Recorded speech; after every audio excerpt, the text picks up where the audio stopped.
Hello అండి, welcome to our channel. ఈరోజు నేను చూపించబోయే రెసిపీ కొత్తిమీర ఫ్రై అండి. కొత్తిమీర వేపుడు. దీనికి కావాల్సిన ఇంగ్రీడియంట్స్: కొత్తిమీర నేను కడిగి అంత చాప్ చేసి పెట్టేసుకున్నాను తడి లేకుండా. తర్వాత సెస్మీ సీడ్స్, నువ్వులండి. ఇది డ్రై రోస్ట్ చేసి పెట్టేశాను ఆల్రెడీ. ఇది ఆనియన్స్ అండి, చిన్నగా చాప్ చేసి పెట్టేసుకోవాలి. ఇప్పుడు మనము ప్యాన్ పెట్టేసి హీట్ చేసేసుకుందాము. ఇప్పుడు ప్యాన్ పెట్టేసి హీట్ చేస్తున్నానండి. ఆన్ చేసేసాను. దీంట్లో ఒక 3 to 4 టేబుల్ స్పూన్ ఆయిల్ వేసుకోవాలి. ఆయిల్ ఏం మరీ ఎక్కువ అవసరం లేదండి, ఏమంటే ఆనియన్స్ వేగాలి కాబట్టి వేస్తున్నాను. ఆయిల్ హీట్ అయిన తర్వాత ఆయిల్ హీట్ అయిందండి. ఆయిల్ హీట్ అయిన తర్వాత కొంచెం జీలకర్ర, ఆవాలు, తర్వాత మినప్పాలండి. కొంచెం నేను కొత్తిమీర వేయట్లేదు, ఎందుకంటే కరివేపాకు వేయట్లేదండి, ఎందుకంటే కొత్తిమీర కాబట్టి అది ఫ్లేవర్ అంతా చేంజ్ అవుతుంది అనేసి నేను కరివేపాకు వేయట్లేదు. ఇవి కొంచెం వేగిన తర్వాత ఆనియన్స్ వేసుకోవాలి. ఇవి కొంచెం వేగాయండి. వేగిన తర్వాత ఇప్పుడు ఆనియన్స్ వేస్తున్నాను నేను.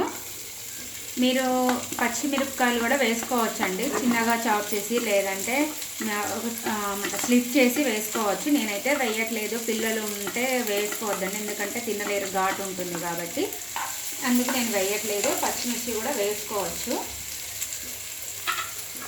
ఇప్పుడు ఆనియన్స్ అన్నీ కలుపుకొని ఒకసారి వేగిన తర్వాత మనము అన్ని ఇంగ్రీడియంట్స్ వేసుకోవాలి. ఆనియన్స్ వేగేలోపు నేను ఈ సెస్మీ సీడ్స్ అండి, నువ్వులండి, నువ్వులు నేను డ్రై రోస్ట్ చేసి పెట్టేసుకున్నాను.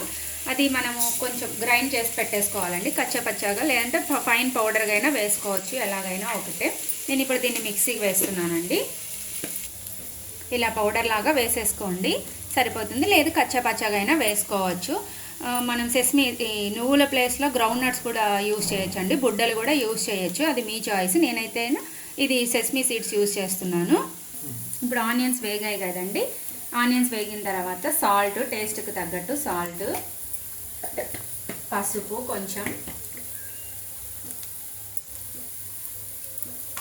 కారం. మీరు ఒకవేళ గ్రీన్ చిల్లీ, పచ్చిమిర్చి వేసుకున్నారనుకోండి, కారం దానికి తగ్గట్టు వేసుకోండి. నేనేం వేయట్లేదు కాబట్టి కొంచెం ఎక్కువే వేస్తున్నాను. ఇదంతా ఒకసారి మిక్స్ చేసి కొంచెం వేగిన తర్వాత మనము కొత్తిమీర వేసుకుందామండి.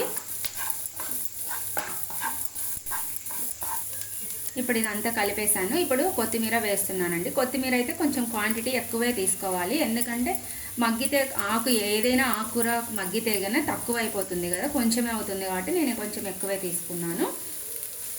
అయితే తడి అసలు ఉండకూడదండి, ఎక్కువగా తడి అస్సలు ఉండకూడదు. స్లోగా కలిపేసి దీన్ని మనం అంతా మిక్స్ చేసేసుకోవాలి. ఫస్ట్ ఇలా అంతా ఒకసారి మిక్స్ చేసుకోవాలండి. కొంచెం ఆనియన్స్ ఎక్కువ అయ్యాయి, సో మీకు ఆనియన్సే ఎక్కువ కనిపిస్తుంటాయి కొత్తిమీర కంటే. కొత్తిమీర మగ్గితే ఇలా కొంచెమే అవుతుందండి, సో కాబట్టి కొంచెం క్వాంటిటీ ఎక్కువే తీసుకోవాలి. ఇది మగ్గిందండి. మగ్గిన తర్వాత లాస్ట్లో మనము ఇది నువ్వుల పొడి వేసుకోవాలి. నువ్వుల పొడి బదులు మనము బుడ్డల పొడి కూడా వేసుకోవచ్చు. బుడ్డలు కూడా డ్రై రోస్ట్ చేయాలండి, ఇది ఒక టేస్ట్ కోసం మాత్రమే వేస్తున్నాను నేను. ఇదంతా ఒకసారి మిక్స్ చేసుకొని ఒక 2 seconds ఉండి, ఆల్రెడీ డ్రై రోస్ట్ చేసినది కాబట్టి ఇదేం మగ్గాల్సిన అవసరం లేదు. ఇది ఒక కలిపిన తర్వాత ఒక 2 minutes ఉండిచ్చి ఆఫ్ చేసేసుకొని సర్వ్ చేసేసుకుంటే సరిపోతుందండి. ఇప్పుడు 2 minutes తర్వాత స్టవ్ ఆఫ్ చేసేసుకొని వేడివేడిగా సర్వ్ చేసేసుకోండి. వేడి కొత్తిమీర ఫ్రై రెడీ అయిపోయిందండి. మీరు ఒకసారి ట్రై చేసి ఎలా వచ్చిందో రెసిపీ చెప్పండి. Please like, share and subscribe.